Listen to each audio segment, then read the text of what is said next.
Hi everyone, and welcome to this week's episode of Low Season Traveller Insider Guides. I'm Jed Brown, your host for this week's episode, and today we're bringing you a very special episode of our Insider Guides podcast.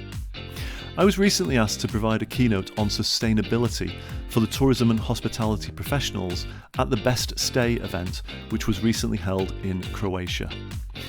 As many of you can probably tell, I'm very passionate about sustainability and the issues surrounding climate change, and so I wanted to ensure that everyone in the audience had some of the scientific facts which are known as of today, and also let them know what they can do to help.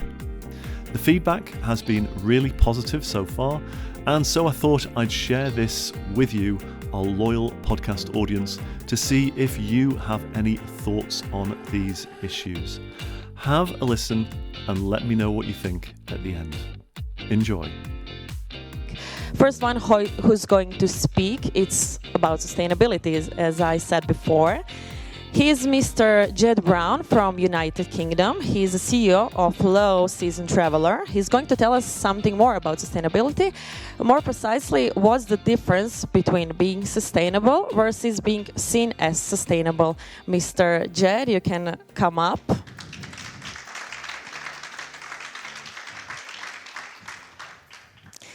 You have 20 minutes. The floor is yours. Thank you very much. Good morning, everybody. Good morning, everybody. Nice to see you. Clearly, there's a few less around today. Clearly, you guys know how to party, and more power to you for that. Yes, it's my honor to speak to you this morning, to start off, I should say, about sustainability. And what's interesting about sustainability, yesterday's sessions were fantastic. I found it really fascinating. Some great panels, some great keynotes. And one of the things, as I was sat there listening to all of this, was sustainability comes through every single part of it. It's almost like the blood pumping through absolutely every element of your business is sustainability, or indeed it should be sustainability. But we're going to talk a little bit about being sustainable versus being seen as sustainable. And my very first question for you is, I'm sure you're all familiar with these signs, which if you stay in hotels as often as I do, you'll be well used to them. They're always hanging on the towel racks. And it says, please, we care for the planet, always, we care for the planet. Save the planet. Help us to do our bit to save the planet by reusing your towels. My question is that being sustainable, or is that being seen to be sustainable? Because I would say it's greenwashing. Clear and simple, it's greenwashing. It's about putting the onus of responsibility purely onto the guests without saying what you as a property are doing.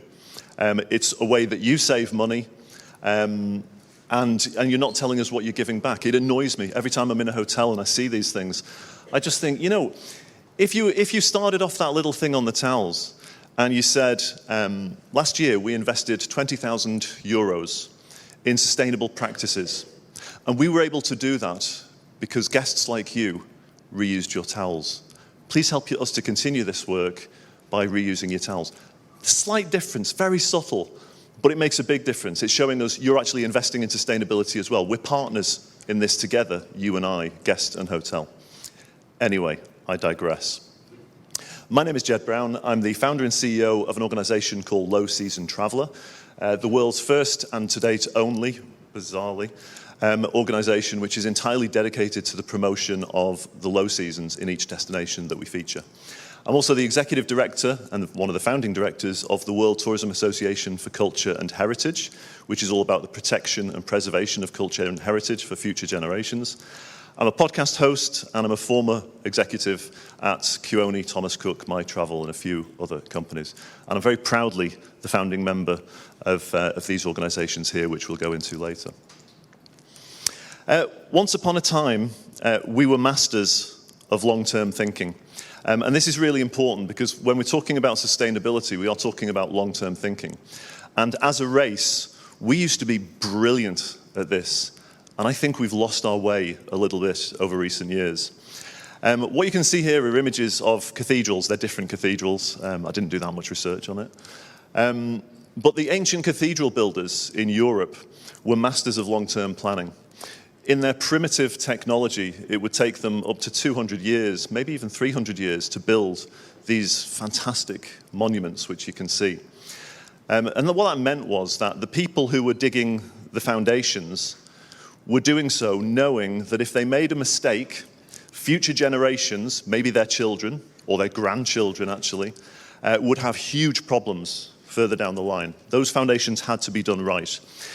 They did it right, and they did it diligently, even though they knew they would never see the finished cathedral. They were never going to see that beautiful cathedral, which you can see there in front of you. But they did it diligently anyway. The same with the people who were carving those first foundation stones, who were creating the stained glass windows even. They knew they would never see the finished article, yet it didn't stop them from doing their absolute best in everything that they do. Now, one example of this was in the 1980s in the UK. I think it was in Oxfordshire or Cambridgeshire, one of the shires anyway. There was a cathedral there which has stood for, I don't know, about 700-800 years. Beautiful, big building. And the roof was supported by huge oak trusses, colossal oak trusses. And they started to get woodworm in the 80s. And this was a major problem. They were like, what the heck are we going to do? Where are we going to find oak of that magnitude to make sure that we can repair this in the way that it was originally built? And it was a big problem. Word eventually got round, and a local farmer came forward, and he said, we've been waiting for your call. My family have been waiting generations for this very moment. I said, well, what are you talking about? He said, well, when the architects, hundreds of years ago, when they first laid the foundations and the plans for what they were going to do, they knew that oak beams will only last for a few hundred years, maybe 500 years, and they would need replacing. So do you know what they did? These were the architects at the time. The first thing they did before laying foundations for the cathedral was they planted an oak forest, not too far from where the cathedral is, knowing that that will be used in 800 years' time to replenish the oak beams when they go. That's long-term thinking. That's planning. And that's what we were brilliant at. And that's what we've lost. But we need to regain it really quickly when we grapple with climate change and sustainability. So what are we talking about when we talk about sustainability? I think it's really important that we, at the very outset, we get to grips with what we mean by sustainability. And it's defined by the United Nations as meeting the needs of the present without compromising the ability of future generations to meet their own needs. Think about that sentence, because that's what we're talking about with sustainability. Pretty low bar, in my opinion. Pretty low bar. Basically, do what you can to live, and just don't screw it up for future generations. That's it. It's a very, very low bar. If I had my way, we'd be changing that to meeting the needs of the present whilst ensuring the ability of future generations can meet their own needs. I think that would be a little bit stronger. But anyway. But overall, what we're talking about with sustainability is people, planet, and profit. Those three things. Let's start off with people. And I want to give us a little bit of an overview as to where we're up to today in the world. Quick show of hands. I know we're all a little bit hungover. Anybody know how many people are in the world today? Whoever said 8 million, I heard 8 million there somewhere. Yeah, basically in 2 weeks' time, roughly the middle of November, we're going to hit 8 billion. The most people that have ever lived on our planet, which is quite a big milestone. These are the predictions. You're going to see some stats and figures. Forgive me. I know that you're not in the mood for stats and figures, but it's really important because what we're talking about here is the scientific fact as far as we know it today. And that's why this is important. But when we're talking about these future trends, which have been done by experts at the United Nations, World Economic Forum, and other such bodies, think about how this impacts your business. Think about these trends. And what I've tried to do is on a lot of these trends, you'll see it to 2050. I've tried to further break it down to 2030 because I think the next 8 years, it's more of a manageable chunk and it gives us a little bit more focus as to what's happening in the next 8 years. So we're currently on 8 billion. By 2030, it's going to be 8.5 billion. And yeah, 1 billion more in the next 27 years. And 27 years is not a long time. It sounds like a long time. But when I was working this out, and I was thinking, well, what was 27 years ago? And it was 1995, and I'm sorry, but 1995, as far as I'm concerned, was like yesterday. That's frighteningly recent. So when we talk about 27 years' time, it's coming very, very soon. And for anybody, if there is anybody young enough in the audience to be a millennial or even a Gen Z, that's the stage 2030 and just after when you're really going to be coming to your own. It's going to be an aging population. Again, these are the facts. The vast majority of the world's population already is of an adult age. It's going to be even more so. What you're looking at is the blue line there. It's not a helpful age categorization, 25 to 65. It's like a bit broad for my liking. But you're talking about adults who are conceivably earning. They've got spending potential, all of that kind of stuff. The younger age groups, 0 to 14, 15 to 24, really starting to tail off in the next sort of 10, 20 years. And the 65 plus massively going up. So there's going to be an awful lot of the older generation in future years, probably governed by the younger generation. So we need to think about that with our actions today, by the way. One of the other major characteristics moving forward is the growing middle class. And when we talk about middle class, what we're talking about is people who've been elevated to such a degree where they've got their own home, they've got health and retirement security, college education for the kids, family vacations, they travel. Once they get to middle class status and they're relatively comfortable, they have the ability to travel. September 2018 was a really big month for the world because for the first time in human history, the people who were in middle class or rich, so relatively comfortable, was exactly the same number as those who were poor and vulnerable. Never happened before in human history, and it happened in September 2018. Now it's more on the middle class rich side of things, and that's the trend that's going to continue. We haven't got much to be proud of as a human race, but that's something that we should be hugely proud of. We're elevating people out of poverty and vulnerability. Another 1 billion will join the middle class in the next 8 years. Again, as far as we know it today, this is factual. This is done from, this particular one's from the Brookings Institute, which is a think tank on all of these things. Similar figures with the World Economic Forum. I think they're predicting closer to 1.5 billion entering middle class. And that's in the next 8 years. At this point, I always like to highlight, we don't all deal in millions and billions. I don't deal in millions and billions. Maybe you guys do, I don't know. But I don't deal in millions and billions. The difference between a million and a billion, really important to point this out. If you go back 1 million seconds from right now, you're about 13 days in the past. If you go back 1 billion seconds from right now, you're about 35 years ago. That's the difference between a million and a billion. It's colossal. When you talk about an extra billion, it's a monstrously big number. And you need to really get your heads around that. Because there will be opportunities with this growing middle class, but there will also be threats. Where are they coming from? Mostly from Asia, you won't be surprised to know. China is going to be a huge amount, 350 million more, 380 million more in India, only 130 million more in middle class in the rest of the world. The middle class, once they get to middle class status and they have this disposable income, they travel naturally. And it's right that they should do so. They should experience the world. At the start of the 21st century, 10.5 million overseas trips were made by the Chinese. That was just in 2000. In 2017, it was 145 million. And that's going to exceed 400 million by 2030. So there's going to be a lot more people traveling in the world that today are not traveling in the world. 2019, pre-pandemic, the glory days, we saw 1.5 billion international tourist arrivals. It took over 100 years, gradually, of the tourism industry building up its way to get to that figure. And it led to this. This is what we saw. When I show you these pictures, by the way, really think, with each one of these people, is that the experience they signed up for when they were booking their trip? Is that what they thought they were going to get? I don't think so. Colosseum, horrendous. I've never been to the Colosseum. I've no desire at this stage. And that I believe is Dubrovnik. And this, Barcelona. As well, when we're thinking about what these people signed up for when they booked their vacation, think about if you live there. How utterly horrendous that must be. I can't imagine it. I don't live anywhere that's vaguely touristy.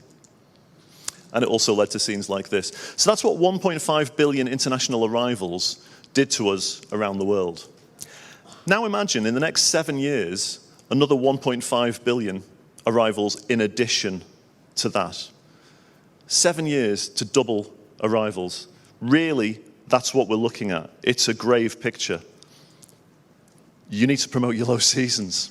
That's why I set up my organization. And I still cannot believe we're the only organization in the world that focus on this, because it's so glaringly obvious. You're going to have to. You're going to have to, because you're not going to be able to build more resorts and hotels when you know that those hotels are going to be used for only 6 months of the year. Is that a sustainable use of those building properties? We know that building properties accounts for 30%, the built environment accounts for 30% of global emissions. Is that the best use? Using a property for 6 months of the year? Absolutely not. Absolutely not. Let's talk a bit about the planet. This is the heavy one. Sorry, guys. Sorry. But you should know all of this stuff anyway. Hopefully I'm telling you nothing new. The world is heating up. Surprise.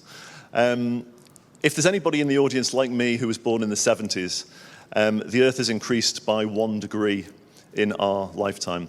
It doesn't sound like much. Sometimes I wish we measured these things in millidegrees or microdegrees, because 1,000 millidegrees just sounds so much more shit. What are we doing? 1 degree just sounds a bit like, it's only 1 degree, it's not that bad. No, it is bad, I can assure you.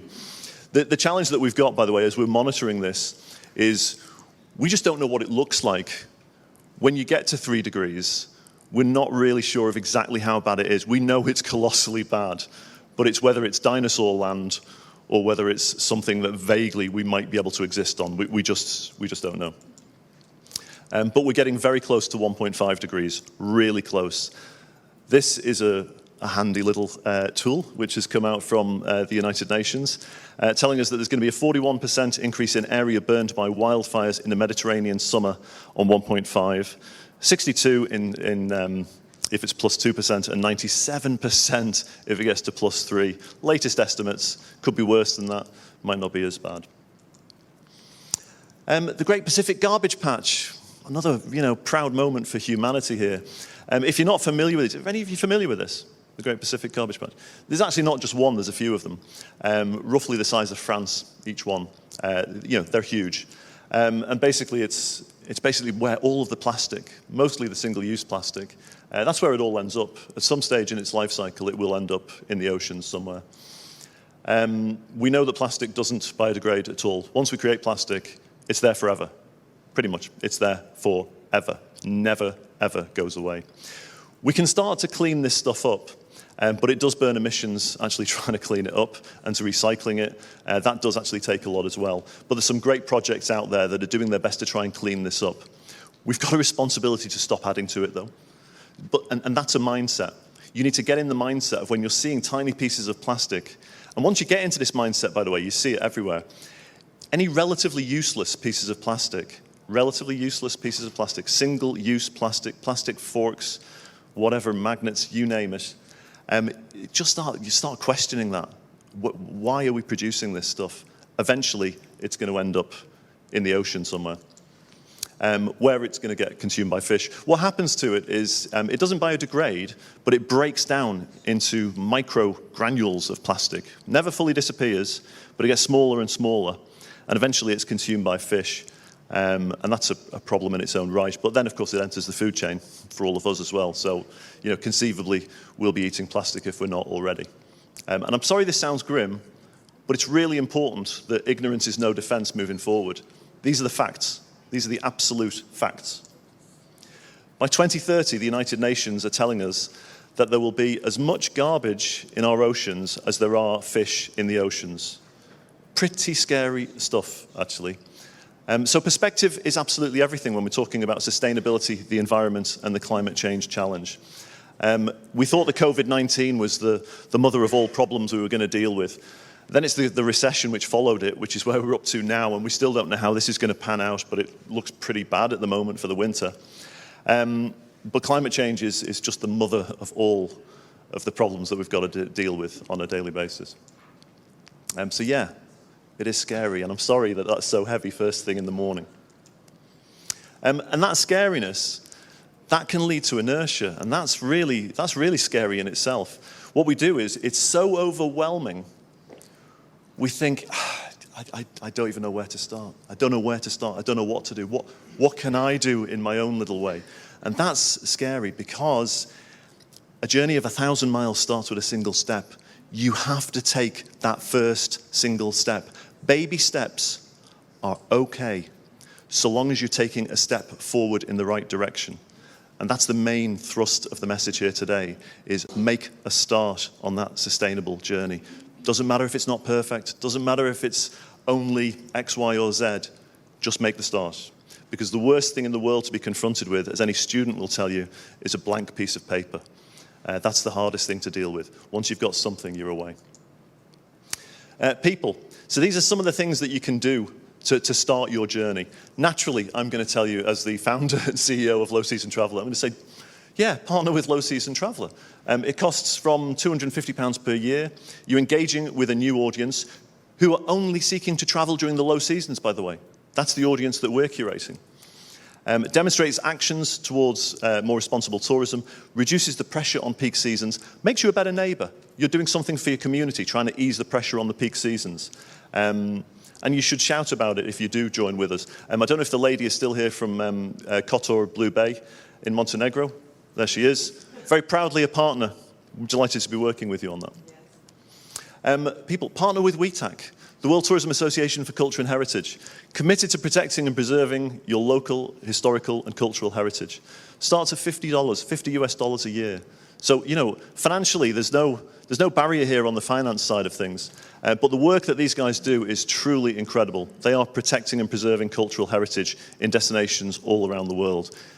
Engages with cultural heritage travellers. And by the way, cultural heritage travellers, they travel all throughout the year. In fact, they get a better experience in the low seasons, and that's why we work really closely with these guys. And it demonstrates actions towards the preservation of cultural heritage. Planet. Sign up to Tourism Declares. It's a not-for-profit organisation, free of charge. All you need to do is share what your sustainability action plan is.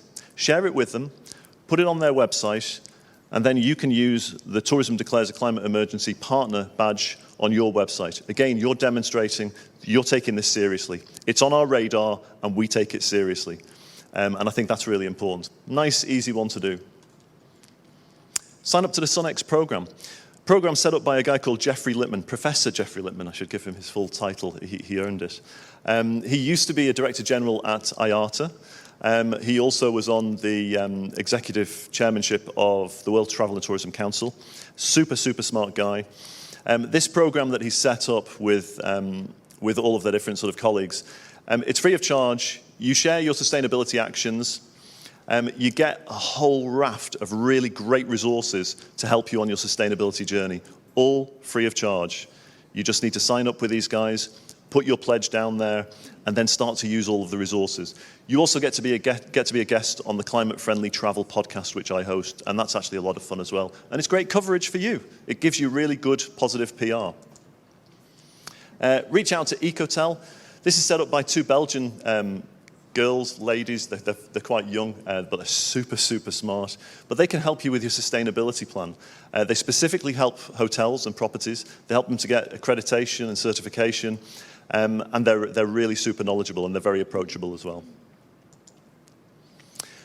And if we do all of that, the profit side, ironically, when we're talking about business, is probably the easiest bit that will come into this. Because if we do all of that right, it will naturally lead to profit. Right now, I feel like sustainability is still a competitive advantage. If we do it right and if we communicate it right, pretty much. I think we're very, very close, though, to it being the bare minimum. You're going to have that to survive. It's going to be demanded by future generations. Kids at school are learning about this stuff at a huge rate, and in the next 8 to 10 years, they're reaching adulthood, and they're going to be demanding this stuff. Or you know, hang your signs up and just kind of hope for the best, but I don't really think that is going to be much of an option. Getting towards the end now. Don't worry, I don't know how we're doing for time. We're okay. Okay, we're at the end. Okay, I'll whiz through this. Don't let perfect be the enemy of good. I love this saying. It was said to me by a manager years ago. Doing something good enough, making a good enough start is good enough. Don't not do it because it's not perfect. Until it's perfect, we're not going to do anything on sustainability. We need to get our ducks in a line. Do something. Do something. Don't let perfect be the enemy of good. The next generation are coming, and they're coming in the next 8 to 10 years. On this slide, I was going to put, and they're pissed. But they are, and rightly so, and rightly so. We were talking yesterday about how you engage your teams in hotels or your DMCs or your tour companies. How do we engage them? How do we engage the younger generation? They're looking for a cause. They're looking for something to believe in. This is something that they can believe in because this is reality in their lifetime. The next 27 years is when they're going to really reach their maturity. This is something they can believe in, and it's something they do believe in, and this is something which will really get them on side. So you want to engage with the younger generation and get them working for your properties and helping out. Be really big on sustainability, and you'll find that they'll come actually a lot easier. That's me. Thank you very much. Sorry if I ran over. Please do reach out if you've got any questions. Thank you. Thank you, Mr. Brown. Thank you. Thank you very much. So there you have it. Please do let me know what you thought of this episode by dropping me a line at Jed, that's G-E-D, at lowseasontraveller.com, that's double L in traveller, or send me a WhatsApp message once you've listened to it on +44 7572 612 602. But that's our show for this week. Thanks as always for your company, and if you enjoyed this podcast, please do leave us a positive rating and review on your podcast app.